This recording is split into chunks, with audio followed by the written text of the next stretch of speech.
Adam, welcome to the podcast, man. How you doing, brother? Good to have you on here, man. We've been Instagram buddies for I think about a year now, so it's nice to chat in person. Well, yeah, you're one of my guys that likes the NBA, I think, as much as I do. So I Oh, have only dude. a handful of podcast buddies I talk to consistently. It's normally the guys that like following the sports. So I'm a big NBA nut, and I see you are too.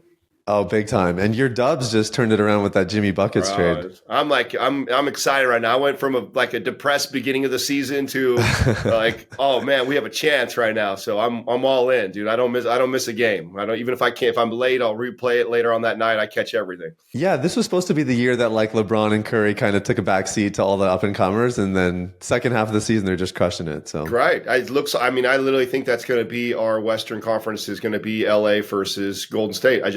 I don't think anybody I know everybody thinks OKC looks amazing, but they're so young. They're so young still, and they don't have that veteran presence, and playoffs are different. I mean, if you watch the NBA for a long time, it's one thing to be a good team in the regular season. It's another thing to be able to make it through the playoffs. And it's like, I mean, you know why I love sports too, and I know this is part of what you want to talk about today, is just like, I love all the parallels to business. Building a mm, very successful business is so much like having a championship team, and there's levels to this game, and so much of what I've learned in business runs parallel to what I've learned in sports. I mean, and yeah, I like that philosophy of. I mean, I love um, Phil Jackson's 11 Rings is a great book. Mark Cuban, the Business of Sports, is a great book, and they yes. talk a lot about that. And I just think that way of operating a business has served me really well. Is looking through the lens of like a team like that, like a sports team. Yeah, no, it's such a good analogy, and I think a lot of people will know who MindPump is. You guys are obviously one of the biggest, if not the biggest, fitness podcast right now. And Sal was on the show here a year ago, so I think people know the fitness message. But you really, if I understand it, like it's you and Doug, I think that do a lot of the kind of brains behind the operation, like actually running the business. So can you just tell us a little bit? Is that accurate? I don't know. Maybe that's not true. I mean, it's kind of accurate, right? So Okay. to give the other guys credit, everybody was when we got together. All four guys were successful entrepreneurs already. So Okay. in everyone's right, like they can. Justin's ran a very successful business by himself. Sal has for many years. Doug did, and myself. So we really were four. The four Avengers or something getting together. Like everybody has their own superpower in leadership and running a business. In particular, Doug and I have a thirst for scaling and building more, I would say, than the other guys. And so over time, we've just kind of naturally fallen on the road. The irony of it is when we started the business, there was no talk of who's the CEO, who's what position. Like it was just the four of us had this idea and we believed in what we had to give and we were going to lead with that. And we really believed we'll figure the rest out. And it was probably 3 years in. And so by that time, already a multi-million-dollar business before we actually sat down and had like a legitimate like minutes meeting and said, hey, I think Adam, you should be the CEO. Sal, I think you should be the CMO. Justin, you be the CEO. Like it was like 3 years into already making really good money before we even kind of ironed out who should be doing what. And it really kind of organically happened. It just the things that you were more into, like Doug and I geek out on the numbers. That's part of why I like sports, the analytics and then getting into the data. Like I love that stuff. And so I don't have to take extra effort to look at all the numbers and all of our back end. Like I like that.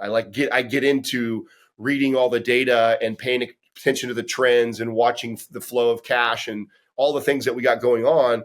And so because I just naturally like doing that, it made sense that I would kind of take the CEO position of the company and really keep us like always ahead 6 months to a year of like where we need to be thinking. And so, yeah, it's just kind of happened that way. But Doug and I tend to focus on and I add Katrina to that too, because Katrina, me and Doug meet quarterly.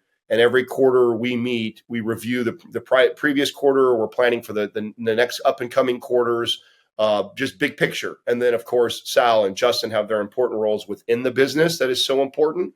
But yeah, we spend a lot of the time talking about where the business is going. Yeah, a couple of people on our team met with Katrina. She's very sharp. I was really impressed. So that makes perfect sense. She's involved that way too. I know business for you has been like part of your life for a long time. So how did why were you into business in the first place? Well, I actually I was at a very early age, but my very first bit of work at all was entrepreneurship. So I started a lawn mowing business with my 14-year-old, 15-year-old friend. In fact, our moms had a drive. My mom had a minivan that she'd take the back seat out, and she would drop us off in the rich neighborhoods. And my buddy and I would push our lawnmowers around and knock door to door. And I did that for like the first 2 years of high school and made a little bit of money.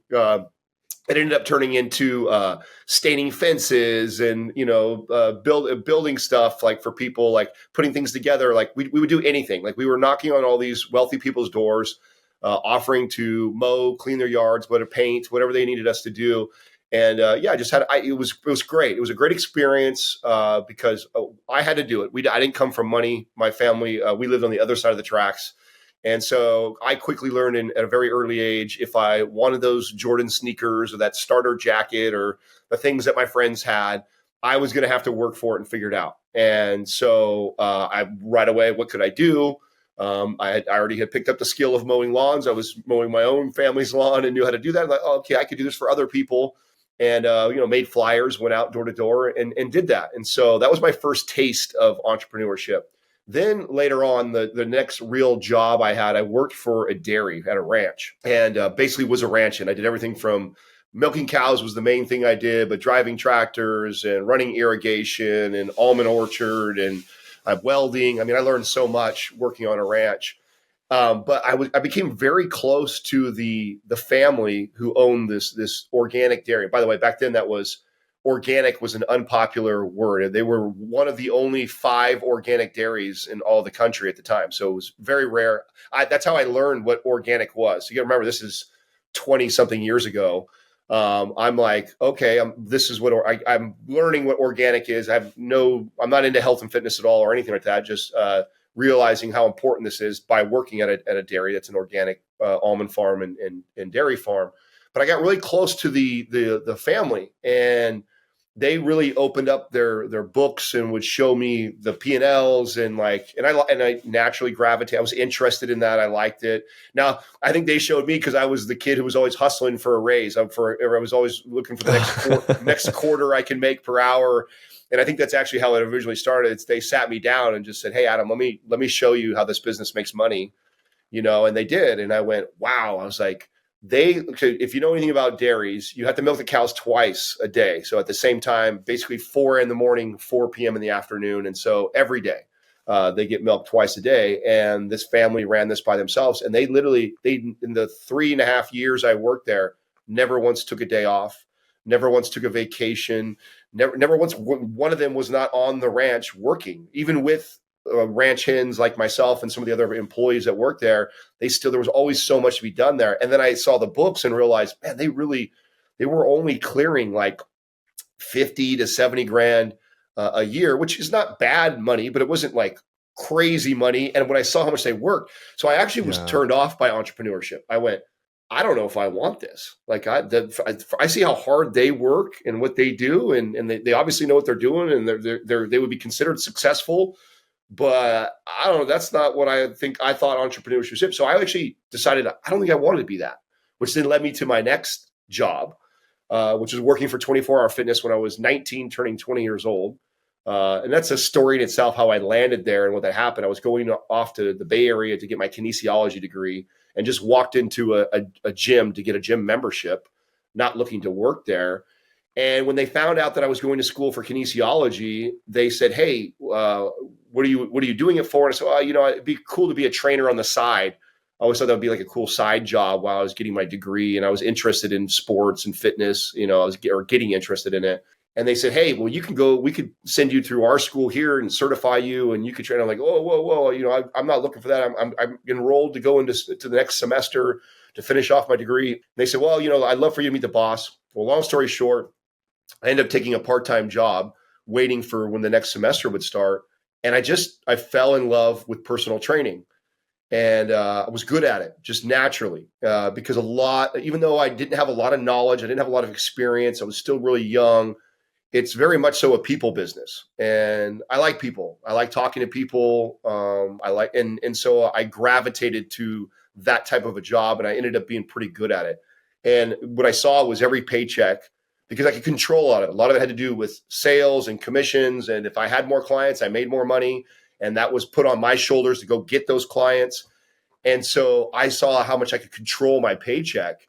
And the harder I worked at this thing that I love to do, the better I was, and the more money I made. I literally watched for 6 months, every 2 weeks, a bigger paycheck and a bigger paycheck and a bigger paycheck. And it finally got to a point where it was time for me to start the semester of school. And the boss sat me down and he showed me his paycheck, and he was making really good money. That back then he was making $90,000 a year, $90,000 a year, 20 something years ago was pretty damn good money. He was in his 20s. Yeah. And he said, hey, I think you're meant for this. And he goes, I know you want to go finish your degree. He goes, but in our field, a national certification, which you could take at home, is as weighted as a degree in kinesiology. So if you really love this, why don't you give it a year and see where it takes you?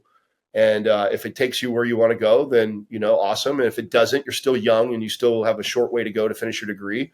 And so I agreed to give it a full-time shot and a year of dedicating myself to it to see where it take me. And the rest is kind of history. I quickly moved up. They moved me up within a year's time, gave me my own club. I'm 21 years old, one of the youngest managers ever to manage a facility like that. And then now this gave me a bit of the taste of intrapreneurship. Very much so. I was responsible for P&Ls, hiring, firing, budgets. But I had the power of this billion-dollar fitness company to support me.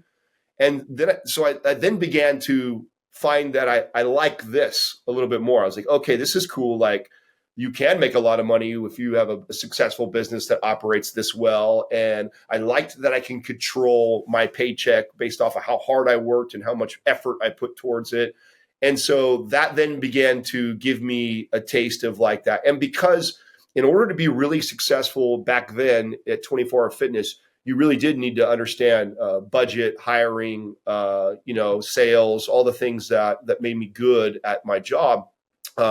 It made me get reinvigorated for entrepreneurship and fall in love with it. And I stayed there for 8, almost 9 years. And I'd say probably 2 or 3 too many years, because there became a time where I felt like, and I remember this, I remember feeling like I had learned everything I could from my peers and even my boss and my boss's boss. I had felt like I had read all the books they had read, picked their brain on everything I could. And I realized at what level I was at, and I could see the next 2 positions was probably the money I really wanted to make. And I thought, man, it's taking me this long just to get here. If it takes the same amount of time to get to the next level, man, I'm going to be 40 something years old before I even get close to making the kind of money I want to make. And at this time in my life, I'm still heavily motivated by money because I came from not having a lot. A lot of the motivator for me was financial success. I wanted to make a certain amount of money, and nobody could tell me that, oh, that won't make you happy. And, it's like, it doesn't matter. You could say that to me. And I've had plenty of people say it to me. I had to go figure it out for myself. I had to go reach that mountaintop, feel what it's like to have my bank account filled like that before I can make that decision that won't make me happy. Because at that point in my life, I believe that. And without getting into deep childhood stories, there was a lot of the trauma and issues that I had as a kid with my family was surrounded around not having money. Almost every fight that my parents got into was related to bills not being paid, my stepdad not having a job, not having money for the kids for birthdays.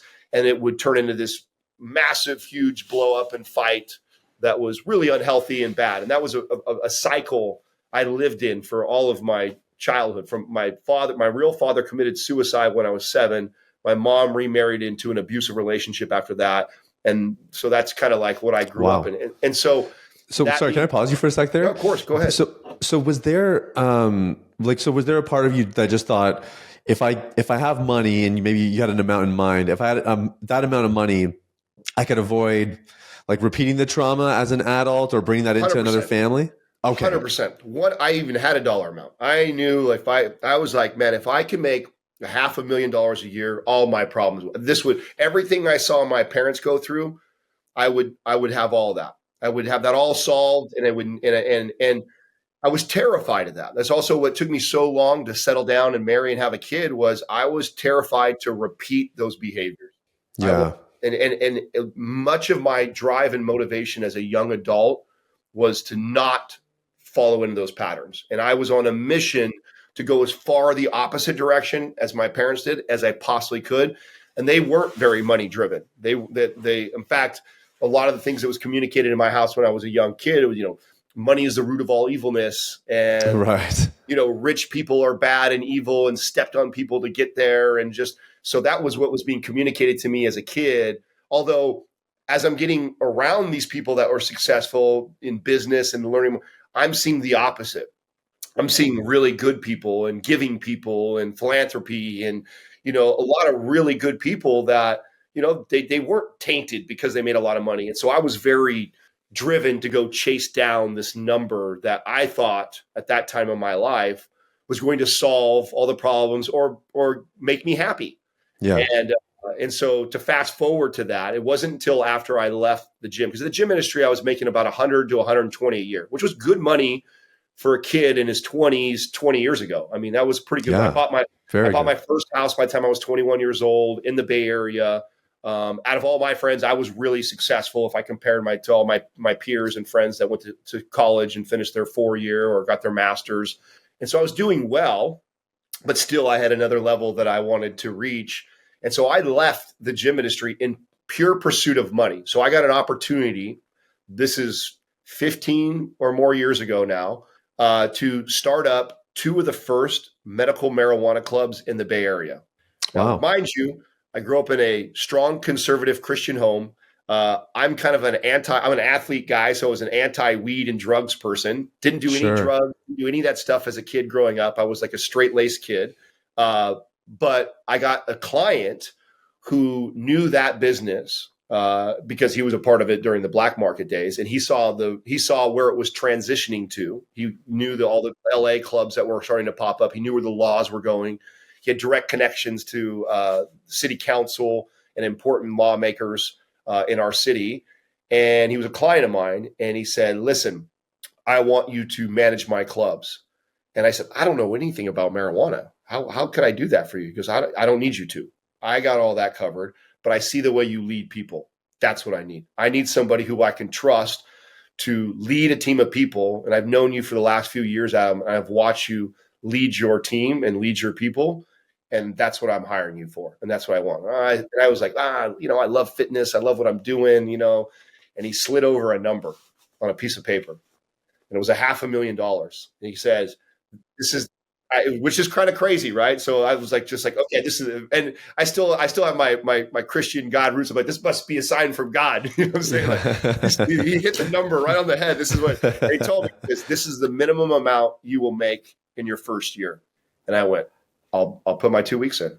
I'm like, Wow. if you can guarantee me that. Now the crazy part about all this was, I didn't make that money from him. In fact, I got screwed, didn't make anywhere near that. I built his clubs up to making $4 million within 6 months of doing it, blew it up. My buddy and I were running the 2 clubs for him. I introduced him to my other good friend who was a great leader. And we were the biggest, most successful clubs in the Bay Area at the time. And I mean, we were there from the first ones all the way till there was 150 there. And we dominated and did really well. But I went into business with, shady people and people that don't understand budgets and scaling and all those things like that. And so I got kind of screwed on the money part. But what I did, and I've always been this way, like very resourceful. And I saw the writing on the wall that I was probably going to get screwed by just the way they were already paying me when we were making really good money already. I thought, man, I'm never going to make it to this $500,000. And so I remember going down, and what I saw running these clubs was, and here's an example of like a normal day, a grower would come into this facility and he'd have 5 pounds of marijuana that he'd set on my desk. And then I'd inspect it, weigh it, make sure it's all up to par and everything like that. And then I would hand that guy $20,000 or $30,000 in cash, and he walked away.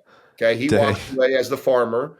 And then I would write down and document all this to pay taxes and do it all, because I'm running the club up on the above all the rules and laws, and so I pay taxes on that money. But at that time, the laws had protected growers, and so they had to do no proof of any sort of documentation. I couldn't take any driver's license or document any of his personal information. At that time, the laws protected these growers and their personal information.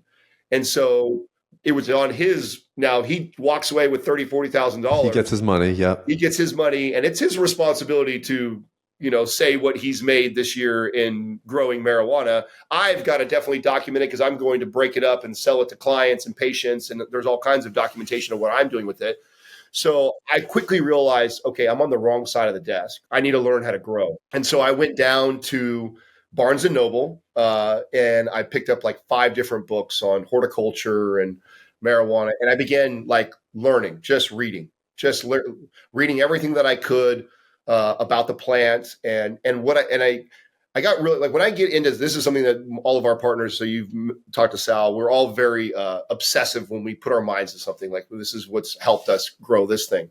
And so once I had decided, like, okay, I'm going to learn how to grow, I became obsessive and reading like crazy. And then it was really cool that there's a lot of parallels to growing a marijuana plant as there is to bodybuilding and peaking your physique. So there's 3 main macronutrients that plants need, just like the 3 main macronutrients that your body needs.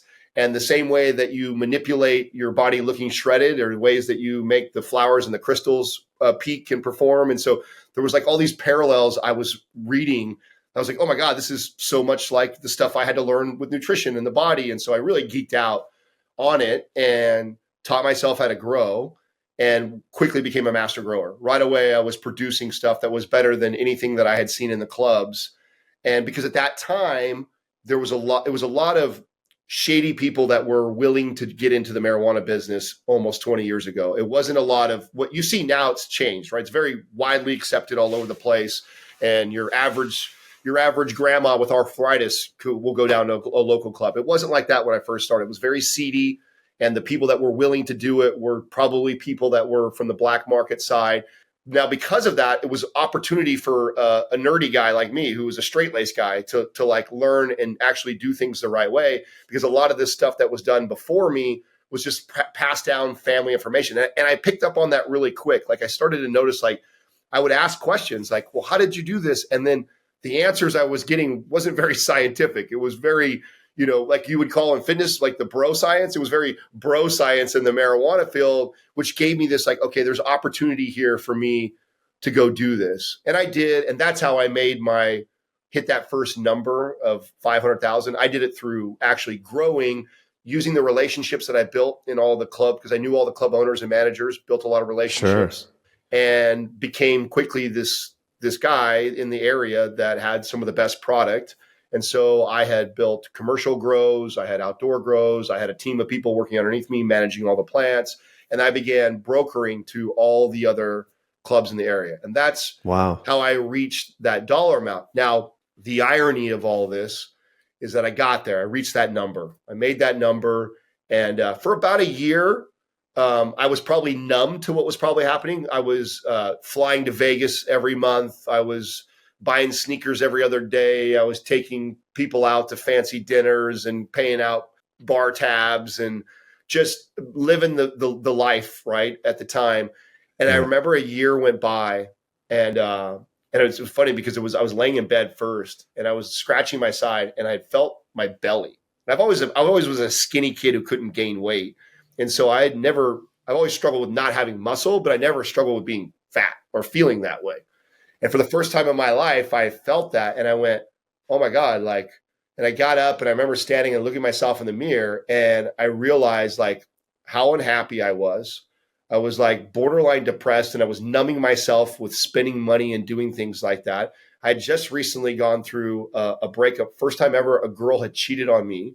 So I'd just gone through a breakup. I had just had 2 of my closest friends. We went opposite directions. I was at odds with my family. I wasn't speaking to my mom and my siblings at that time either.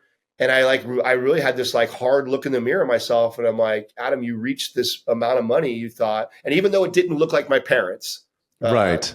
Like you thought you had avoided the trauma and all that. Right. So even though it didn't look like that, I really had to ask myself, like, am I happy? And I thought, my God, I'm not. I'm miserable. I have the deepest pockets I've ever had, and I'm unhappy. And I'm obviously unhappy, and I'm numbing myself with the money and spending and doing things like that. And that was the moment I realized the answer isn't a dollar amount.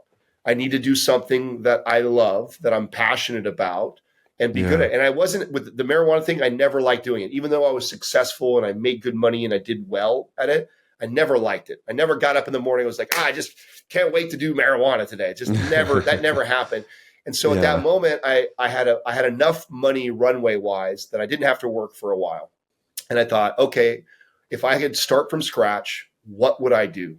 And I said, you know what? Even though I wasn't making the money I wanted to make in fitness, I loved that job. I loved helping people. I loved fitness. I loved being about health, and like, it was the opposite of how I felt with like marijuana. You know, even though there's some people you're helping with arthritis and that, the truth is 80% of your clientele are just trying to get high.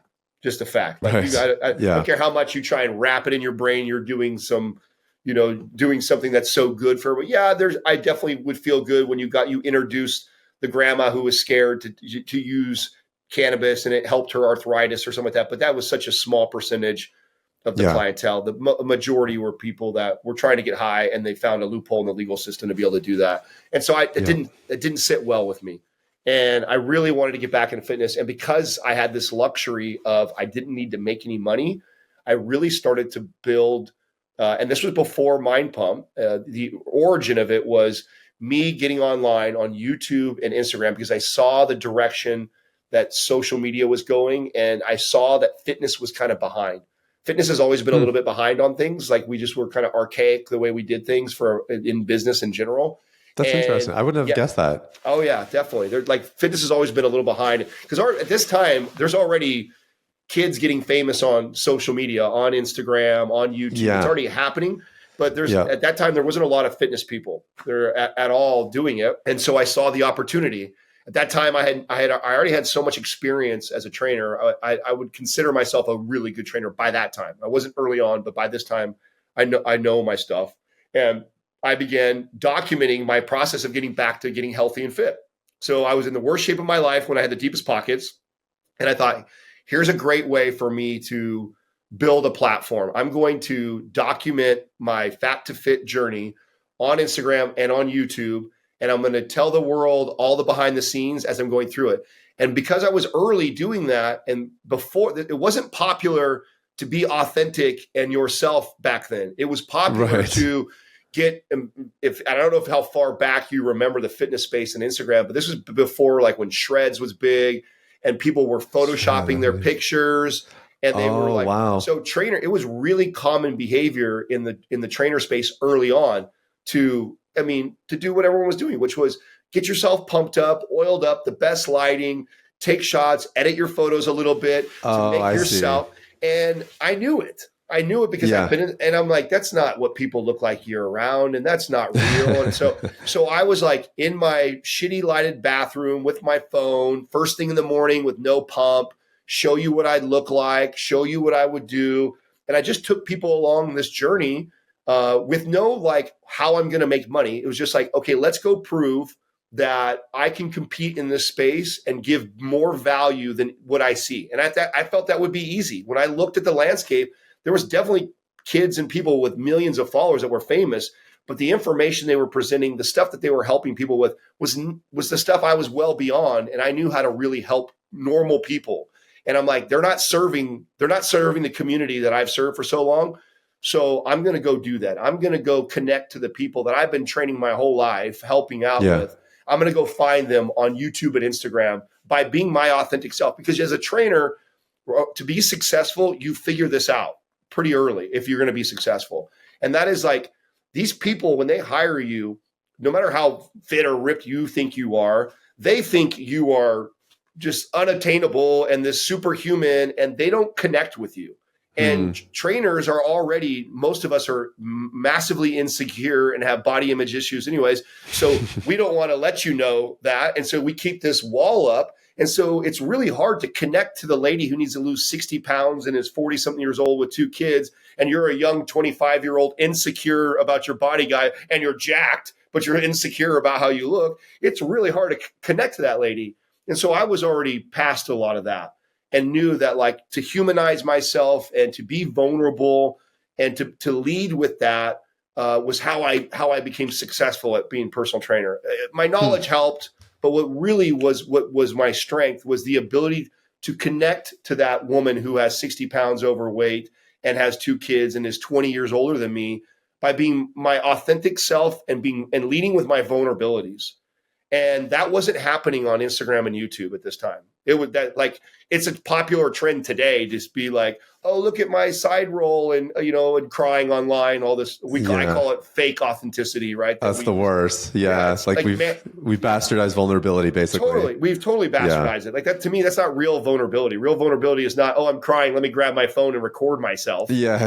That's not real vulnerability. But vulnerability happens in a conversation like this. And maybe you ask me a question that puts me in a really uncomfortable position, and I openly share and put myself out there. Like, that's real vulnerability. And so that's how I was building my audience, was through this. It wasn't, I didn't have the best body, but I was giving really good information and vulnerable and putting myself out there. And I pretty quickly grew my Instagram from nothing to 10,000 followers. And back then, 10,000 followers, it was a big deal. Like 10,000 was considered a big number back then. There was only a few people in the millions at that time. And so like 10,000 was considered a lot right then. And it was all through this process. And so I haven't met Sal and Justin yet. But I knew I wanted to get back into fitness. I knew the first goal was lead with like building an audience through this authenticity. Can I give more value than my peers? I'm not going to overthink what the product and what everything else looks like. While I'm doing that, Justin and I reconnect. And Justin and I go all the way back to him getting out of college. He was a trainer for me 20 years ago. Oh, wow. Okay. We were friends, but we connect every 6 months to a year. How you doing? Checking up with each other and stuff. And he was always kind of pulling at my shirt, like when I was doing marijuana and things like that. Come on back to fitness. I want to do this business with you. And I was like, no, I'm making this money, So I was always kind of. And then I was getting back, and he came to me again. He goes, hey, I have this idea. I want to build a fitness app. And he laid it out. And I was like, man, that's crazy. I've been thinking about something like this too. And I'm not a tech guy at all. That's not my strength. Now, Justin is way more organized, way more into tech. And I had the capital at this time. And I'm like, okay, I tell you what, I'll fund the project. I'll continue to go build the social media presence. You manage the engineers, you build the tech, and let's do this together. And so that's cool. The original beginning of what became MindPump later was Justin building our app. And I sunk about $75,000 into an app that nobody's ever seen. So we were building towards it. I was going to say the app space is tough, man. And it's probably even tougher back then with fitness, right? Bro, I learned so much. I learned so much about the app space trying to build it this way. Like I have such a bad taste in my mouth when people come to me all the time wanting us to build an app. Like I'm so quick to be like, hell no. Here's what I learned quickly, that what blew my mind about the app world, to spit a little bit of game to anybody who's listening that think they might want to build an app. The way the patents and laws work in engineering software is just, it's terrible. It's not like you can basically steal somebody's product real easy. And what a lot of these behemoth app companies do, like there's a handful of companies that own like thousands of the most popular apps, and they're worth billions of dollars. And what they do is they sit back and they let a guy like me build an app that's brilliant and sink all of his savings into it and work his ass off to get a little bit of attraction. And then they go, oh, wow, he's doing pretty good. It looks like he's got 100,000 people that have downloaded his app. Not too bad. Looks like he might be onto something. Let's watch him for a couple more months and see if he keeps doing it. Oh, I keep growing. Like, okay, cool. Now it's time to go in. Let's go offer him a little bit of money.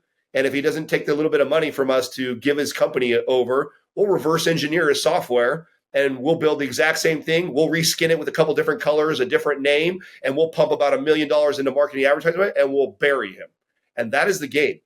And then there's nothing you can do to stop that. They can literally reverse engineer your tech. All they got to do is change a little bit of the code, add a little bit of this, put some colors to it, that. That's and like they, what Instagram did with Snapchat kind of thing, right? I think they yes, offered them money. Snapchat said, no, we're worth way more. And they said, okay, no problem. We'll just add stories to our app and Snapchat's history. that is the app game. So, and I Okay. learned that the hard way, like trying to build. And also, I was building originally a tool, and I realized that 90% of tools don't make like any sort of a tool app doesn't make any money online.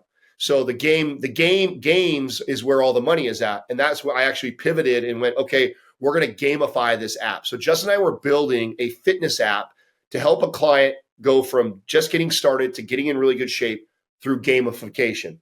So it was like Right. you had to do these exercises to get points, to get to levels, to level your avatar up, to get to the next level, to do the next Okay. exercise. And we progressively overloaded it was a really cool idea. I thought it was, I mean, I would have sank all my money into it at that time if I didn't think it was a Yeah. great idea. But I learned how difficult it was going to be. But I knew that I needed an audience to potentially sell it to. And that was the most important thing. Like you could have the most brilliant app and idea in the world. This doesn't just apply to apps. This is just idea. You can have a brilliant business plan, but if you don't have anybody to market or sell it to, I don't care. Your business won't go anywhere. You got to have that. And so I knew I had to go build community first, no matter what we were going to do. And so I just stayed focused on that while we were learning about the app world and sinking money into it. At the same time, Sal messaged me on Facebook. Now, mind you, Sal and I don't know each other. Oh, okay. We have mutual friends that have actually, so this, and we didn't know this until way later when we got together, but I had several friends that had told me about Sal a long time ago. And they'd say things like this, like, you ever met Sal DiStefano? No, I've heard. A couple people have brought up to, man, you guys have got to work together. The two of you would just, oh my God, you have to meet Sal. I had heard that for years before I'd ever talked to him. Now, the crazy part is if you ask him the same thing, he was hearing the same stuff from mutual friends. About Adam Schafer. And so that's actually how he led the message in Facebook. He sends a message to me, say, hey, a lot of my friends keep telling me I got to link up with you, this and that. And we start talking. And at that time, he was doing a lot of research on marijuana because his mother-in-law was dying of cancer. And Sal, Sal he's very nerdy when it gets to like he starts learning about the science of cannabinoids with cancer. And so he's going deep down the rabbit hole of that. And we meet, and I happen to have, he has more than me, but I had a decent amount of knowledge about cannabis. And I'm like, at this time, it's still taboo to be into marijuana, and definitely taboo for a health and fitness guy to be into it. So all of a sudden we hit it off on that, like talking. I'm like, oh, this is smart fitness guy, knows a lot about cannabis. Like we gotta hang out, we gotta meet. Well, we set up a day to meet, and he sends me over something. He goes, hey, the reason why I reached out was I wanted you to look at this. I've heard a lot of things about your business acumen, and a lot of people I respect have said a lot of really positive things about your business acumen, your knowledge around it. And I'm getting ready to do this online business. What do you think? And he sends me over the hype video for Maps Anabolic, the first program we ever launched. And so he had already built it on his own. And I see it and I go, this is brilliant. And why it was brilliant was because I'm deep in the throes of social media, fitness people right now, seeing what's on the landscape. And what he had was so basic, straightforward, and how people should be training. Most people, of course, there's an individualizing for everybody, but the message that was being presented online was still old dogma and BS. And what I had figured out over my decade and a half of training at that time was, man, the stuff that really moves the needle with clients is the stuff that we've known for a long time, and getting them to create behavioral change around that stuff. It's not sexy.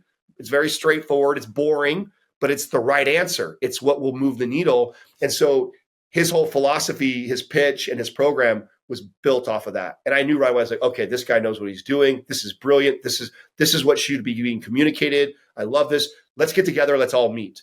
And so we all get together and meet. Justin and I have our app that we're trying to sell or eventually sell, and we're building that. Doug is the guy who partnered with Sal, because Sal's like me. We're both, we're tech retarded. Sal and I can barely turn our computers on. But Doug knew all that tech side. So Justin and Doug are like kind of the techie complements to Sal and I. Doug is the one who helped him build that program, build all the back-end software stuff to actually go out to market this. So we all get in the room together, and we hit it off like crazy. And then literally it's like the first MindPump episode before MindPump existed. It's just banter. I mean, we just met each other. We're already talking. and like laughing. And just, man, everybody just hits it off. It literally went for like 4 hours of no one taking a breath. That's how like dynamic the first conversation was. And we said, hey, let's put this on a podcast. Let's put this on a podcast. And at this time, I know what a podcast a thing. Oh, okay. No, yeah, I was going to say it wasn't. like, I mean, so I knew what it was because I had a buddy who was really into politics, and back then it was NPR. A lot of political talking heads had their shows on there, and so I knew of them. I was aware of them because of that. But then I thought of it was like a radio show, and I thought you needed sponsors and advertising, and you had to have a radio network. And Doug's like, oh no, you can put it online yourself. And we're all like, okay, well, let's do it. And at that time, the original agreement was we were going to go build this podcast, again, trying to build community, give value. Let's just see if we can prove that first. And Justin and I were going to have our business, and Sal and Doug were going to have theirs. We were not. Oh, okay. That was going to be their business. That was going to be our business. What we realized was, hey, this conversation is very valuable to everybody who would be potentially listening. And we don't really care. We're not thinking about it like, oh, we're going to get paid in advertising and all these other ways and split money. It's like, hey, we both need an audience that's interested in health and fitness. We have an app. You have a program for people. Let's just build that, and then we'll have our business. You guys have your business, and we'll use the podcast as like the top of the funnel, as the way to get all the traffic, the eyeballs, the listeners on us. And so that was like the original agreement. And as we started growing. Now, what happened was we were both kind of like Doug and him were doing some things on the back end, marketing, trying to sell their MAPS program online. They sold like a handful of programs. Justin and I, we had actually written some guides and programs that we were kind of selling on the side. We sold a couple of those. And we're still working towards the app. And what's happening is the show starts to take off pretty quick, like relatively quick. It gains quite a bit of traction. And within the first 8 weeks, we fall in the new and noteworthy, which is on the front screen of the iTunes. And how did it grow so early? Like, are people just spreading the word, or is it not competitive because it's early in the podcast days? No, good question. Here's what we did. And I tell people, when I say it was growing fast, it wasn't like we were getting tens of thousands of listeners. It was hundreds, and then a few thousand. But what we did well, and what a lot of people don't know and didn't see was, and what I love about my partners is like, boy, we were all hustling, and we were hustling in person. So I had a connection to Orange Theory at that time. I had worked for the company. My buddy is the one who owned all the ones in the Bay Area. And so he knew I was doing this, and he allowed me to come in on the weekends and speak to whoever I could get to fill up in those Orange Theory classes. So I had a place to speak. And I had a connection to members coming into this gym. And so I would tell all these people that I had this free talk on fat loss on Saturday at 10 a.m. Come join us for free. And I'd load that thing with 100 to 150 people. And Sal, me, and Justin and Doug would get up there and teach people for free. Just help them out. Talk about fatness. Hang out for the next hour or two afterwards, talking to people and sharing our knowledge and so on. And so we were going to 24-hour fitnesses, speaking to trainers. We were doing everything we could to get in front of people we think that they would find this show valuable to, and helping, and just word of mouth, telling them, we'd have this great talk. Oh my God, that was so, well, guess what? We started a podcast. So if you guys like that, this is the type of stuff we communicate. It's totally free. Download it, check it out. And so we were getting people in person. And then remember, I had built a social media of about 10,000 people. But just so the audience knows, you could have 10,000 people watching on Instagram. That may be converted to 100 people listening to the podcast. It wasn't like, and you know this, right? You have a huge following on Instagram. It's not like all of a sudden you get all 100,000 of your people listen to the podcast. It doesn't work that way at all. Mediums are different. Most people don't hop over from one medium to the other. If you like Instagram, you stay on Instagram. You like podcasting, you stay on podcasting. General rule. We start doing this, and we're getting a few hundred people. But because it was so valuable, it was free information, people organically were sharing it. And that's what really boosted you on the thing. If you were getting shared a lot, that was part of the algorithm that would populate you. And remember, in the first 8 weeks in the podcasting space, you're only competing against the other people in the first 8 weeks that are also started. new. Right. And we knew that. We knew that was an advantage. That's why Doug wanted us to have at least 5 to 10 episodes pre-recorded. And then we were really aggressive right out the gates, trying to get a lot of people, family, friends, everybody could to listen early, because it was like, if we can get some traction in those first 8 weeks when we're only competing against new podcasts, we have a small advantage compared to obviously competing in the big ocean of everybody. And it was enough to get us on New and Noteworthy. That was enough to get us a decent amount of maybe our first few thousand listeners. And it literally grew from that. It literally grew from about 1,000 people listening to us that we at that time, the goal was impact those 1,000 people. We had a private forum that we allowed you access to, and we were in there communicating and helping. And it was all, by the way, we've got our app, we've got the program to sell, but we're not selling anything. It's like, Okay, let's go prove that we really have something valuable to give to people. And we ain't selling anything until we feel really confident that we're delivering on that. And so it was a year of doing that before we did it. And, I know this is kind of the origin story, but the business lesson in this that I teach other entrepreneurs that are trying to build their business is that this is what's neat about the world we live in with social media, is that it's free marketing in a sense. But the mistake that people make is they right away use it to try and market and sell. What you should use it for is a litmus test to prove that you have some value to give to people. Because it doesn't cost money to put a YouTube up. It doesn't cost money to put a podcast up. I mean, it costs a little bit of money, but it doesn't cost really any money, right? To put it up there and get it out there. What you should do is, if you have a really good business idea, whatever that is, whatever the type of person that would be attracted to that. It could be anything. You could be selling name the thing, and then let's define the avatar that wants that thing. Now, can you provide value for free to those people, to attract those people? And you get to practice that on Instagram and Twitter and Facebook and YouTube and podcasting. So do it. So go, but that's the first step. Is you got to if you can't prove that people want your information for free, how are you going to sell them anything? It's never going to work. It's not going to happen. You're just, so that is the first step of deciding whether you have a good business idea or not, is define the avatar that would buy the said product that you've created. So whatever your product, whatever your thing is that you want to market and sell, define that avatar, and then ask yourself, can I go provide value for free for that person? So I track them to my social media, to my podcast, to my YouTube channel. Go prove that first. Now, if you can prove that, now maybe you're onto something, because now maybe if you've garnered the attention of tens of thousands of avatars that look just like the avatar that would buy your product, and you've done a good job of leading with value, not asking anything from them, then it's a much easier leap when you say, oh, by the way, we have this program called Maps Anabolic. We've been helping you for the last year for free, done over 200 something podcast episodes, helping you online, answering stuff in Facebook forums, going to live events for the last year, giving to attract this type of avatar.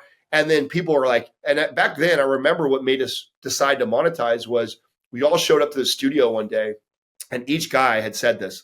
And it was like, I think mine was email, Justin was in person, Sal was like a Facebook post or something. People were messaging us trying to give us money. They literally said, do you have a Patreon? Is there anything I can buy from you? You guys have helped me so much in the last year. You've completely changed my lifestyle. You've worked my relationship with my partner. Like, we are getting messages like that, like crazy. And we all were like, listen, these people are trying to give us money, and we haven't even sold them anything. Like, okay, maybe it's time. We now let's introduce the product. And that's when Maps Anabolic was rolled out. And then and it wasn't like we made millions of dollars overnight. We sold a few hundred, which was exciting. It was like a few hundred of those sold at $100. It's like, okay, we're selling thousands of dollars right now. Like, we might have a business here.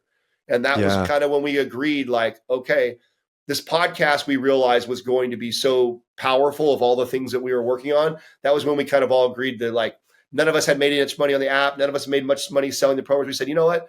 Let's just put it all in the same pot. Just fold it in. Let's just fold it all in, and let's just go all in on this podcast idea that we have to grow an audience, because we all at that time we could see the writing on the wall, like, hey, look at how much traction we've already gained doing this. What if we did this for 5 years? Like, how big could this be? And then how many ideas could we spawn off of that? And so that was it, man. We led with volume. Just give as much as we could and try and give better and more each time. And through that process, we might actually get kind of good at doing this, because I think we sucked. Yeah. We were terrible early on. We really were. We were really rough to listen to. But over time, through all the, and I'm a big fan of the 10,000 hour rule, right? 10,000 hours to become a master at anything. And so, I told you I'm the analytical guy, the math guy. I'm doing the math. I'm like, man, we've only done a few hundred hours of this. Like, we've got a long ways to go before I think we're even good. And so we all believe that. And so that was kind of the idea, was let's put out as much free content as we can to get good, so that people will realize like how valuable the information is that we're providing, and then the business will come. And it really has. Leading with that attitude has served us the entire time. Well, it's actually amazing to hear the journey. I didn't realize how many different industries you've been in and different roles, and entrepreneur. So, because MindPump, everyone's going to know the podcast for sure. I mean, millions of downloads a month, and some of the biggest names have been on your show. But you guys have built there's a real estate portfolio. You guys are really serving trainers these days. Can you give us like maybe the overview of like what has MindPump actually become these last 10 years or so? The number one producer for revenue is the MAPS programs first. So those are all the digital products. We have over 24 of them. We, a long time ago, figured the formula out. We release one a quarter. So one a quarter, a new program comes out. We have over 24 or 25 of them now. We do a big launch every time we do. We have a huge spike in revenue, and then it kind of levels off and then just continues. Give you some numbers. We average about 240 units a day. So 240 people a day, every single day, buy programs all over the world. So, and we slowly scaled that. I still remember when we first started, I remember the first month we sold one program every day. What a big milestone that was. Like, oh my God, every day one person bought a program for us. We've got something here, right? So on average now, 240 a day are buying. On average, every month we get 1,500 new customers for the very first time. They bought their first MAPS product. So every month, out of those, what is 240 times 30 off the top of my head, 12, 14,000, something like that. 1,500 of them are first-time purchasers. And our lifetime value is close to 700 to 800. So most people that end up buying one program from us will end up buying 5 to 6 more afterwards, especially after they see the results and they do it. And so that is the foundation of the business. That is what made the original millions of dollars that allowed us to build on top of that. The advertising has become the second biggest powerful thing. Now that we didn't do that till way later, and we actually weren't even sure if we were going to do that. We waited until we could partner with companies that we were really excited about, that we liked. And that'll do close to $4 million a year in advertising partnerships. And those we went after partners. We did not take on the sponsors that were coming after us originally. We went after companies that we were interested in, and we offered them sweetheart deals to advertise on the podcast to show them return. And then once we showed them return, we would set big, long contracts with them. And we slowly did that over 8 years, and we've built a very strong relationship with all of our partners that every year, like August, they sign for the next year all ahead of time. So when I come into the new year, our advertising is completely set for the entire year, booked out. I don't have to worry about it. That's what Katrina manages all that. So those were the two main things that first really started to generate revenue. But now what was awesome was I had partners who weren't greedy. Family men, cared more about balance in their life, setting themselves up for retirement, because each guy is a quarter owner in everything that we do.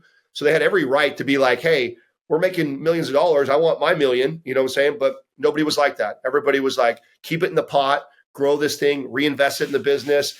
And I was really fast. I was really into real estate. At one point, I thought I was going to be a mortgage originator, thought I was going to be a real estate agent. I've always been fascinated with it. I remember I read Rich Dad, Poor Dad, and then Real Estate Riches when I was younger. And so I was fascinated with that. I understood that was one of the most common, easiest ways to have generational wealth and to grow your wealth was through real estate. And so I was already fascinated with that side of the house. Sal comes from a family of stockbrokers and people that are into that side. And so he has a lot of interest and input when it comes to that. So when we started making really good money, part of what we agreed was we would take, and back then it was about $100,000 a month, right? We would reinvest back into real estate or into stock or a blend of the two. And we were doing that every single month. Every single month when it came to potentially distribute money to ourselves, we would say, hey, let's keep doing that. Let's keep carving that money to the side. I would go out. I did all the research on this stuff. So this is how much trust the guys have. If you ask Sal, I don't know if you ever asked Sal this or not, where all his houses are, he couldn't tell you. He couldn't tell you. Like the houses that MindPump owns, you mean? Yeah. He couldn't tell you. So literally how this would go down is I would research an area and I would look for very specific things, right? I want to see population growth, medium income growth. I love to see a new company like Charles Schwab or Facebook or YouTube move into a new area where they're going to have a place where 8,000 new employees will be working from. I would strategically find areas like that. And then I loved suburbs to that, right? So if you're right in the heart of downtown Dallas, that's a little more expensive. But if you go to Fort Worth, which is just right outside there, half the price. And a lot of people who can't afford those homes will commute there. So I love suburbs right outside of these strategic cities all over the country that I would find. So I'd find it. I'd look about at 100 different homes. And then I had a formula, a great book to read. Hold is where I learned a lot of the stuff that I apply in our real estate investing. And I would narrow 100 down to 10. And then when I get those 10 down, I would have a real estate agent in the area go look at the 10 for me. And I looked for real estate agents that work primarily with investors, because finding a real estate agent to help you find a house versus a real estate agent who knows how to find an investment is night and day totally different. Totally different. So I went through this whole interview process every time I would go to a new city, and I would sometimes go through 5, 6, 7 different realtors before I found the one that could speak the lingo, that could read I would send over a spreadsheet and they would have to fill it out. They can't fill that spreadsheet out for me. I know they don't understand real estate investing. And it was just how to find cap rates, cash on cash return, and all that stuff like that. So I built these spreadsheets and I would interview real estate agents. When I found a good real estate agent, I would get more excited than even the area I thought was a good area, because I knew that person could be they'll find you the best property, even if they're not in that 100 that you got narrowed down. Exactly. And so again, leaning back into my strengths that I've always, relationship building. So relationship building served me so much in our partnerships, negotiating massive contracts with them. I've always been about, and I know I'm bouncing around here, but I think this is so important for people that want to learn like how I did this. Like I lead with that same thing that we led with building value in the business, with even relationships. So if you are somebody who I was trying to build a relationship with you before you were advertising with me or working with me, I was doing things like finding out when your kids' birthdays were, knowing what big events that you have going on. I would send, and this back when I didn't have an assistant to help me, I did this all myself. I would send personal text messages. I would send flowers. I would send cards. Just to keep fostering that relationship, doing things for them without asking, like using my platform to promote them and help them out. I would do all kinds of stuff like that, building this social credibility with them, so that if and when the time came that I had something to ask from them, it was a no-brainer. They wouldn't even hesitate, because this guy has done so much, him asking me to help him find a house or him asking to advertise on his podcast. I already wanted to advertise with him. I already love this guy. So I spent a lot of time really fostering relationships. And that is what has led to all those contracts. That is what has led to all of us. We have properties in 7 different states. And in each one, I've got an incredible relationship with an incredible realtor who's out there working for me at all times, sending me deals to look at, because I couldn't possibly do that while also building this massive business and also be this great real estate guy. I've relied on people smarter than me and better at it than me. I knew enough. I knew enough to get me by, that I knew whether I was talking to somebody who knew more than me or not. But I'm not no real estate expert. But I found real estate experts in the area. I would find them, and of course they want to work for you because they make money off of you, so they're very highly motivated. And so that's what I did, and I built it all over the country in all these different states. And so I would every month be getting all these deals, and then I would narrow it down to the one that I thought was best or I liked the most. And then we would buy. And then I literally would tell the guys, hey, tomorrow, make sure at 10:00 you're in the studio, because we have to sign a deal. And that's how it would get done. Right. We didn't ask any questions. They didn't, Right. like maybe early on they were asking like maybe what was my strategy and what I was doing. Once they Yeah. realized the process, like it was all trust. Guys were like, go get it. You just tell us where we're buying the real estate. And so, yeah, we've And built are you outfitting these? Because I know some of them are, you guys put in like the cold plunge and sauna and like it's very integrated into fitness. Are they all like that? no, that's only recent. Did we start getting into short-term rentals? Oh, okay. All of them up into Park City have been long-term rentals. Just Oh, wow. very Okay. conservative play. We have several Okay. duplexes and mostly single family and a handful of duplexes, and then only one short-term rental. And that's the worst Okay. investment of all of them, just so you know. So it is. Like from a cap rate cash Yes. flow perspective. Yeah. Yeah. It's hard. It's hard. Those are tougher. It is, and especially when it's not your full-time gig. I don't have the effort to make it successful, and I know there's a lot of people online that try and sell you that short-term rentals are so easy, and look at all this money I make doing it. It's just like, well, my experience, it's much harder than that. And the things that have been better for us is just finding a good city with a good medium income that's growing, and find a house that fits right in that middle, like average home purchase price range, Mm-hmm. and rent it out to a long-term renter and cash flow a few $100. So on average, the 15, so we do 70,000 a year in cash flow positive, clearing mortgages, property management, all the things that clears all that. So I don't know, what does that come out to be? Roughly 500 to $700 cash flow per property, but it wasn't that way when we first started. It grew to that. Some properties, I would take a property as long as we cleared all overhead, property management, mortgage, all fees, putting away a little bit for any sort of things breaking down. As long as I could cover all that and cash flow $100, I was open to the deal. Like it was just positive, a little bit positive, and an area that I liked, we would do that. And so early on, we weren't making a lot of money from it, but we got into it so early that here we are now 7 or 8 years later. I think it's 8 years since we've had real estate. And now that you increase the rent normally by 3% or so every year, and so now they starts to add up. Yeah, now they all cash flow really, really well, and it's become another leg to the business. So we have that. Then we all the relationships that we were building with the partnerships that we're advertising. I told you that'll do like $4 million this year. We didn't need the money. And so I quickly started to notice the companies that we were partnering with were a lot of these startup companies that were a new product. And 8 Sleep would be an example of this. Cold Plunge would be an example of this. Organifi's, Legion, you name the company. I was getting to know the founders and the owners of a lot of these startup businesses that were having success, and then they were advertising with it. I thought, well, wait a second, why we don't need the cash flow per se. Why don't we work out trade for shares in these companies? So we then began to start angel investing. So we would take, say a company that wanted to do $250,000 worth of advertising for the year with us.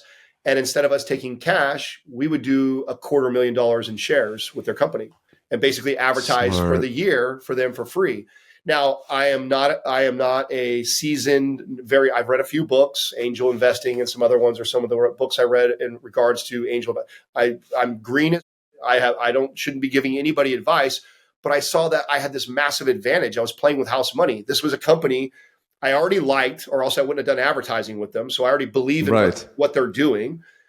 They were going to pay me money. I don't necessarily need that. We also are helping their growth. So because we're advertising for them. So I'm motivated for them to be successful on top of them already paying us for advertising and liking the company. So it's kind of like this, well, if I can afford to not get paid for a year, to actually have ownership in some of these companies, like it's kind of a no-brainer. Like, let's just start doing that. And so we've done that. We now have 14 companies that we are angel investors in.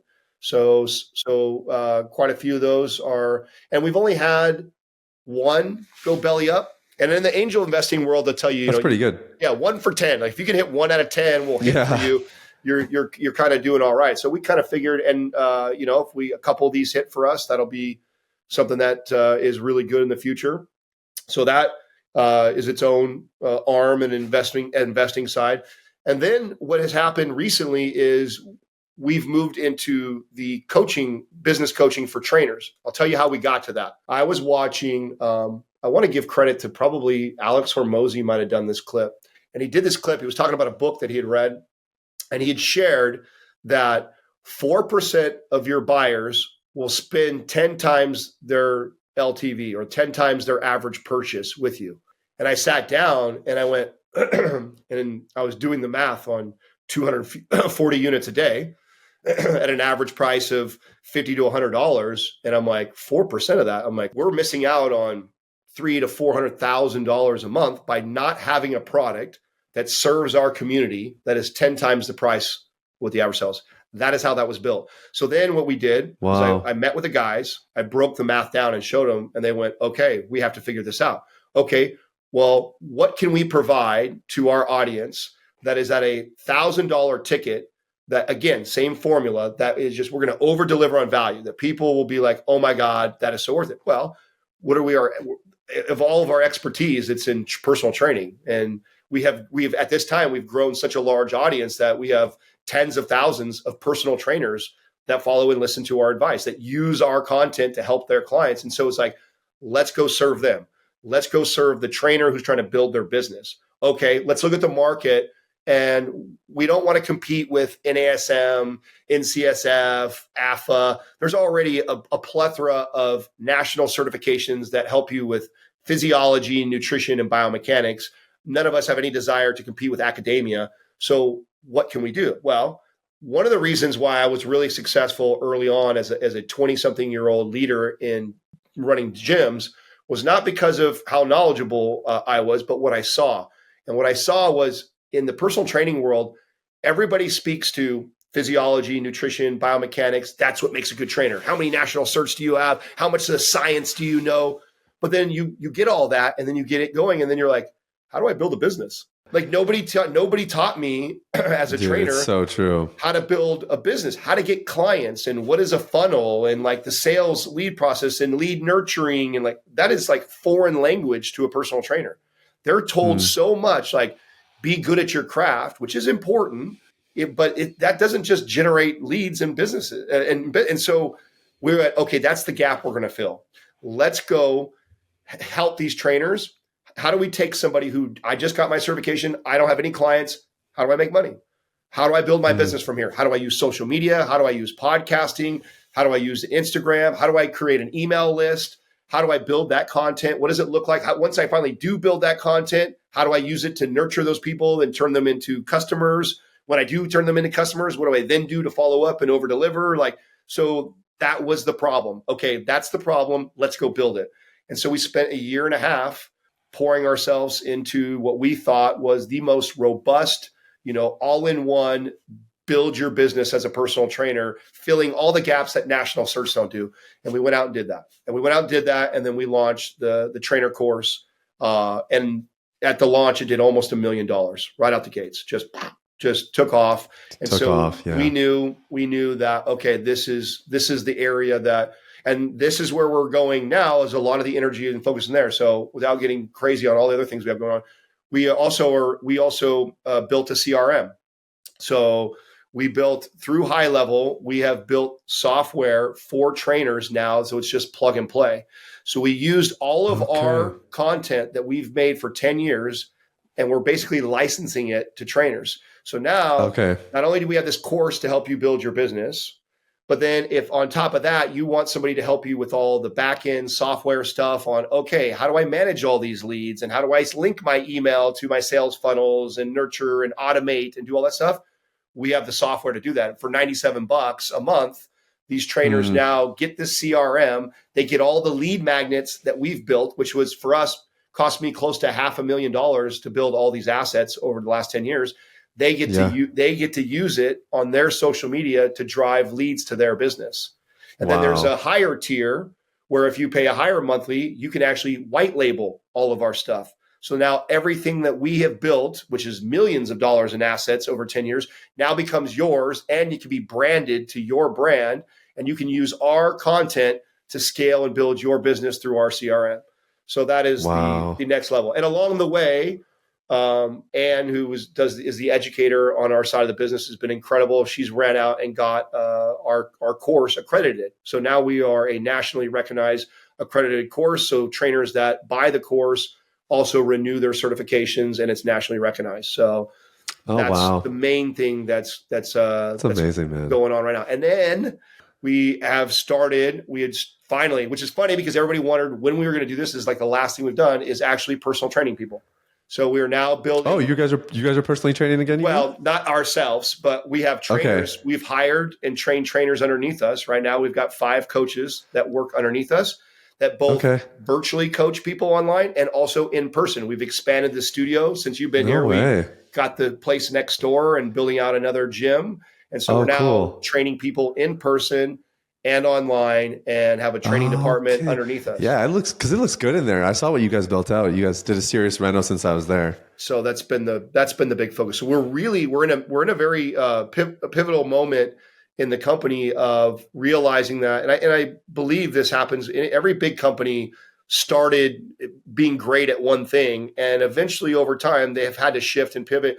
We're going through a massive pivot of really serving the general population to really focusing on serving trainers and coaches and clients to those people. And so we're in this massive shift. And there's a little bit of this awkward phase of allowing that business to, I don't want to say die, but kind of plateau and slow down that we've put so much energy on, not worrying too much about it because this is our focus going forward for the next 10 years and really pouring our energy into that. And so we're in that transition of this kind of growing while this one's kind of sinking down. And I just, great book to read. I love Patrick Bet-David's Your Next 5 Moves. I love that book. I'm a firm believer of always thinking that way. Like, even though the business has been really successful, I operate from a place of it could die tomorrow. And if it could die tomorrow, what do I need to have in place to make sure that it doesn't die? And so that's a lot of what I do with Doug and Katrina is I'm constantly thinking that way for the team of like, hey, I know it feels like we're doing great here, but based off the trends, the things I'm seeing, we've got to make a move. We got to shift. And here's the next move. Here's where we're going for the next 5 to 10 years. And let's start focusing on that. So that's, in a nutshell, all the main things. I didn't mention the apparel line and all that because that's the worst part of the business is T-shirts and stuff. Oh, it's impressive, man. It's amazing. And I guess the question I have after hearing kind of more of your backstory and everything is, what skill have you had to build the most in media that your other previous entrepreneurial experiences didn't build in you? Because I can see like how with cannabis and obviously being a person, like I can see with how so many of those skills would transfer over. But what's one skill with media in particular where you're like, man, this was nothing else prepared me for this. I had to figure this out. Great question. And you definitely probably have felt this or went through it. I'm very comfortable. I can stand in front of 300 people and speak in an arena and not get nervous or worried, especially if I'm talking to my people and I'm talking about my expertise. I'm comfortable doing that. But you know where I'm uncomfortable? On camera, talking as if I'm talking to thousands of people, but nobody is standing there. That is so difficult for me. And it is a skill. And I bet you've already met people like this, and it's interesting if you haven't noticed the same thing I have noticed, which is some of the most socially awkward kids who can't make eye contact with you and are weird in person are the most dynamic wizards on the camera, are the most dynamic YouTubers and Instagram kids. It's wild. Yeah. And then, it's funny. And so I struggle with that. And nothing could have prepared me for how difficult that was going to be, how difficult it still is. I still practiced a lot of things. One of the biggest things that has helped me, you're good at this already naturally.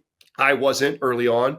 So as the listener could probably tell, I can go on a tangent and ramble and talk. So I'm never of loss of words, but that gets me in trouble talking online a lot because I fumble things around, lose my train of thought, ramble too much.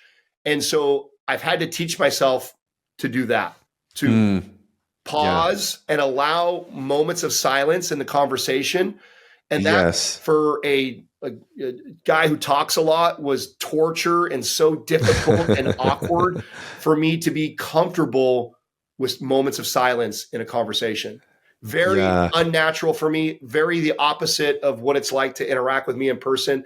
Nothing could have prepared me for that. And I'm still working on that today. And the biggest leap is I'll practice it intentionally. I'll purposely stop like that in a conversation to help me keep doing that because I don't naturally do that. I naturally just keep going. Mm-hmm. That's so fun. I really relate with that because my entry into like speaking and media was all in person. Like I was a pastor, so I just got used to preaching to groups and then talking to a camera. Like pretty much everyone I've worked with is like, dude, it's so flat. Like just the energy just doesn't translate the same. And I'm starting to go on YouTube a little bit more, and like my producers, we're trying all kinds of stuff to try to get that energy out a little bit more. I'm really good in front of a whiteboard for some reason. That seems to bring out my energy.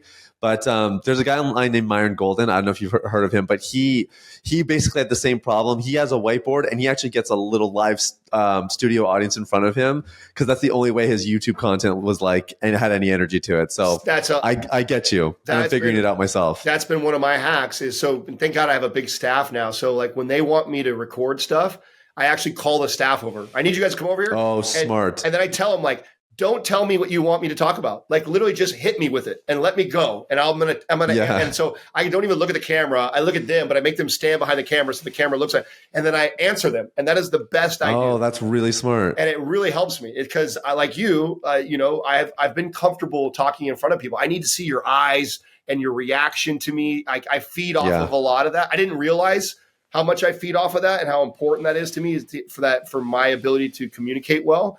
And so I have to do that. I have to stage. So for the audience that doesn't know this, if you see clips of me online, I probably have 10 of my employees on the other side, and somebody has prompted me. Somebody has asked me that question, and then I go because I just was so terrible at, okay, Adam, say this to the camera. It was just so inauthentic to me. And I could have never been prepared for how difficult that was going to be and how much I would struggle with that. How have you handled having financial success now with that trauma history? Because it sounds like your first rise really actually just revealed. It sounded like you kind of just swung to the other side of the spectrum, but I kind of just get the impression you're in a different place these days. Oh yeah. It's been one of the best books you could read is Millionaire Next Door. I tell that to every young kid who's coming up. You have to read that. I haven't read that. I'm going to make a note of it. Oh my God, you have to read that. Although you might be at a place in your life where you're wiser and more mature with this. But that book, I wish I would have read that in my 20s. I needed to read that in my 20s.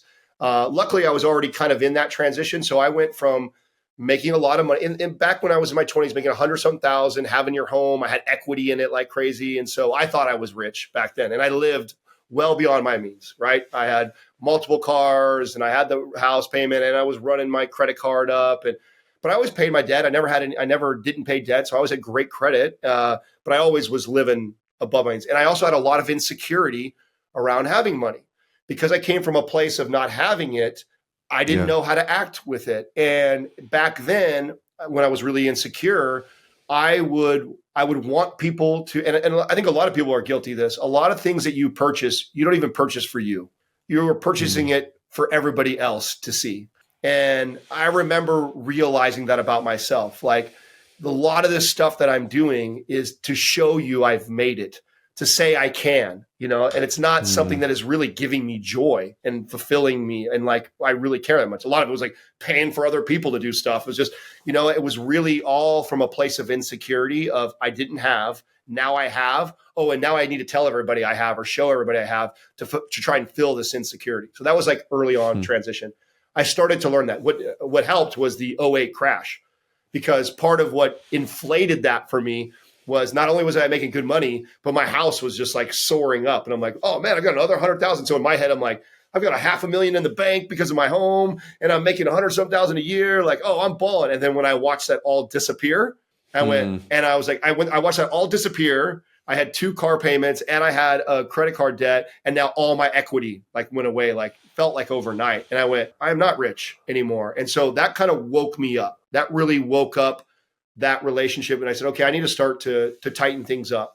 Then I began to do this thing where I don't remember, I wish I could credit who I got this from, but this helped a lot for me. I started to make this deal with myself that because I had the money and I worked hard for it and I wanted to be able to reward myself. Being very open. I like material things. Like there's a lot of things I like and I'm into. But I would do this, like, if it's really for me, then there's 2 exercises that I do.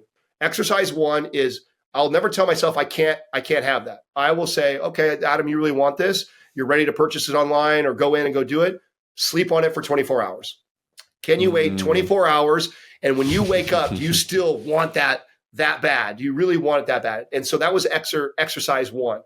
Exercise 2 is after I've decided, okay, I definitely really want this. I'm not, I waited 24 hours, waited 5 days. I still really want it. Exercise 2 is, can I buy it? And can I resist the temptation to tell anybody or show anybody? And if I can resist the temptation to tell anybody, show me, I don't care. I still really want it.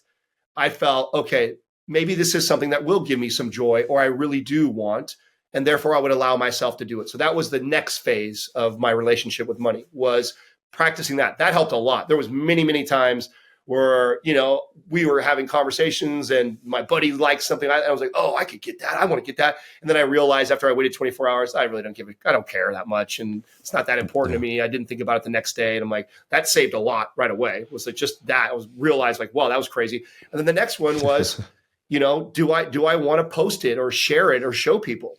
And if I had this pool to like, oh my God, of course I want to show them if I got that. That's so sick or awesome. It's like, and then maybe it's not for me.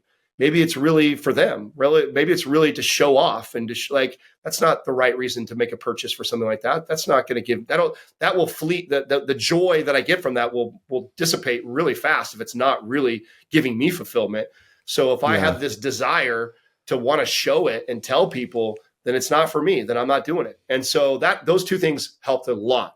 Then the coup de grace, or the final, like, this is what changed it all for me, having my son.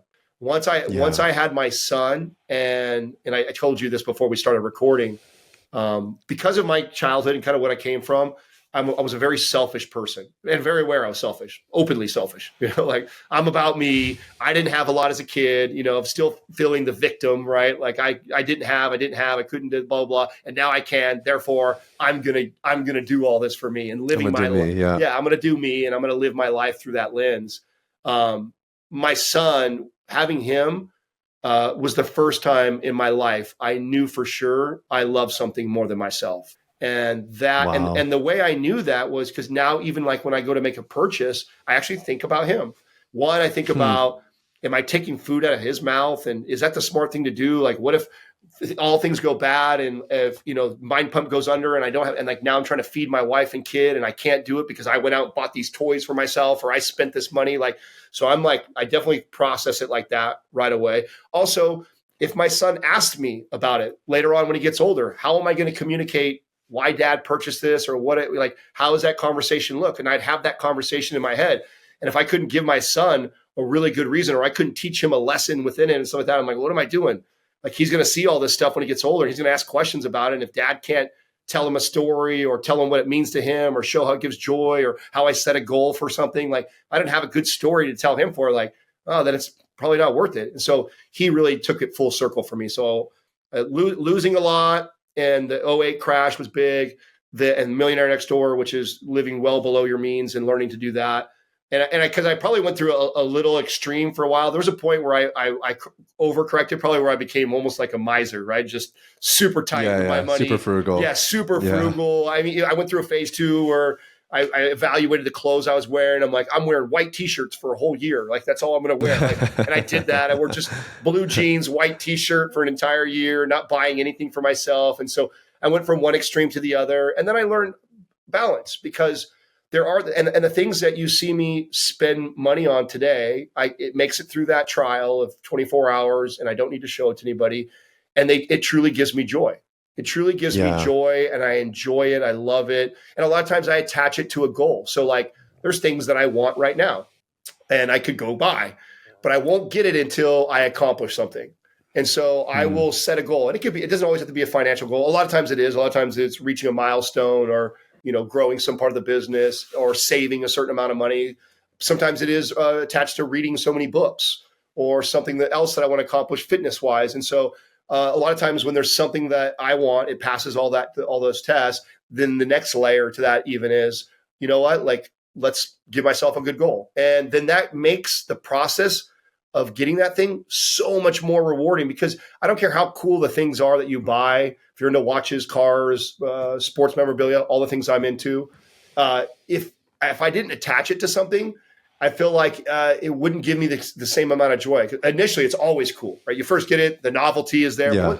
Oh my God, it's so amazing. But then the novelty wears off, and then it's like, okay, do I really want this or do I need it? When I attach it to something, it really holds its value for me. It really is like, oh, that's a big memory for me. That milestone, I remember how hard I worked to do that thing. And every time I walk in the garage and I look at that, I'm reminded of that. And that gives me joy. That gives me joy. And then it also gives me joy when I get in and I drive it, right? So it's like, that's how I've made decisions with money later on and it helped when I reached a point where I really set, my family up with trust. And I wanted to be able to say, if I tragically died today, would my wife and kid have the life that I've been building for them forever, even without me? Once I could say yes to that, I opened up a lot more opportunity to spend on myself and do things like that again that I hadn't been doing for a long time. So that's kind of amazing, man. My money journey. That's so cool. One last question here. We talk about in the podcast how there's three kinds of freedom. Like we call it the freedom ladder. There's eternal freedom. That's on a spiritual level. There's internal freedom, getting free from pornography, vices, some of the stuff we talk about on here quite a bit. And then external freedom, like freedom of time, freedom of location, and freedom of money. So the best thing about eternal freedom, in my opinion, is just the confidence that comes with it. Death is not like your biggest fear in the world. The best thing about internal freedom is you don't have to be found out. There's no fear. There's nothing to hide. There's nothing behind closed doors that somebody could expose and ruin you. What's the best thing about this external freedom that we've been talking about that you've worked so hard towards? Oh, you know what I think what that does is it really does truly, because it's easy to say this, right? People will give this advice. Do something you love and you're passionate about. Find something that you would work and do even if you didn't get paid. And it's a very common thing that's said. Well, in theory, that's right. But that's really hard when you have bills, a family, a kid to pay. It's like sometimes you just got to do this work to get by and to survive and to help them. And I understand the person who feels that way. So one of the best parts, and this is why Millionaire Next Door is so important, because if you live well below your means long enough, it doesn't matter what you do for a career, you can eventually reach this level of that external freedom of having enough money and security financially that you're taken care of. There's a mistake that you need to make millions of dollars in order to reach financial freedom. That is not true at all. The number one and the biggest step to that is living well below your means. Because if you don't need a lot, you can live not only off what you already make, but you also can take that extra and reinvest and save for a rainy day. And then that compounds and that builds. It's not overnight. You're not going to be retired and rich at 5 years into your working your job that you're barely getting by, but living well below your means. And then once you do that, and you really are in a place where you have true financial freedom, and you're like, I don't necessarily need to work anymore, then how cool is it that you get to truly focus on only what you love? What I love about my partners is this is how we approach every business. Like we didn't even go over all of the opportunities and things that we turned down and people that told us we could have made so much money doing this and we could have made so much money doing that. And that's not the lens that we look through. We all sit down and we're like, does it align with our values? Is it something that we really want to do? And if it doesn't align with our values and it isn't something that we really passionately want to do, then we're not doing it. I don't care how much money it can make the business, because we've reached that external freedom. We've reached a level that everybody is secure financially, that it could end tomorrow and nobody goes broke. Everybody has set up enough passive income and investing and doing and saving that everybody would be fine. So therefore, we operate from a place of only things that are going to fulfill us, that are going to align with us, that we're going to enjoy doing. And man, that is probably, of all the things I may have achieved in my life, that has probably been one of the coolest things to have reached, is that ability to truly say, like, this is what I want to do. Because I tell you what, when you're doing what you want to do, there's a much better chance of you being really good at it, because you want to do it and you're excited about it. And you get up and you work long out. Like, I get up in the middle of the night and I can't sleep sometimes from 10 to 2 in the morning. And if you look at my iPhone, I've got thousands of pages of notes, because my brain is on fire and I'm excited. And until I get it out of my head and on the paper, I'm not, or on my notepad or whatever, I can't sleep because I'm so restless and excited about it. Like, and I don't go back that late that day and went, oh my God, I spent 4 hours at work last night. I don't think like that, but I was. When you think about it, I really was working on, but I'm so passionate and excited about it. It doesn't feel like that. That's a hack for I think, not only financial freedom, but also happiness in whatever you do. And so, but the first step to that is living well below your means, because, and in the Million Next Door, they talk about like the most common million. I don't know if you've ever seen the stat between what professions, like the top five, common. Yeah, it's like teachers, engineers. Like it's not what you'd expect, It's right? not what you would expect at all. Like it's not the doctor, lawyer, all the things that everybody would say right away. It's professions that you're like, wait a second, that's not even that much money in a teacher.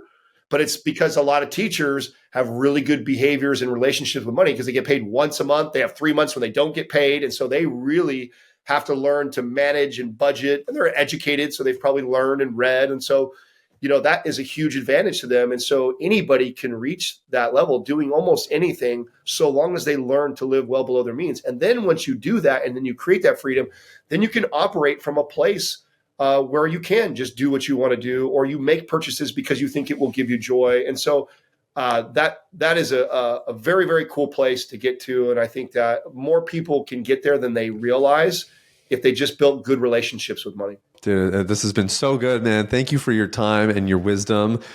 People want to find out more about you, Adam, or go check out the show. What's the best way for them to do that? Google MindPump. If you just Google MindPump, you'll find. We're on every platform, and we have a plethora of free information. And I always tell people, go take advantage of all the free content that we've built first before ever buying or investing anything in us. And hopefully we can help a few extra people. Yeah, amazing. Thanks for your time, man. This is awesome. Yeah, you too, brother.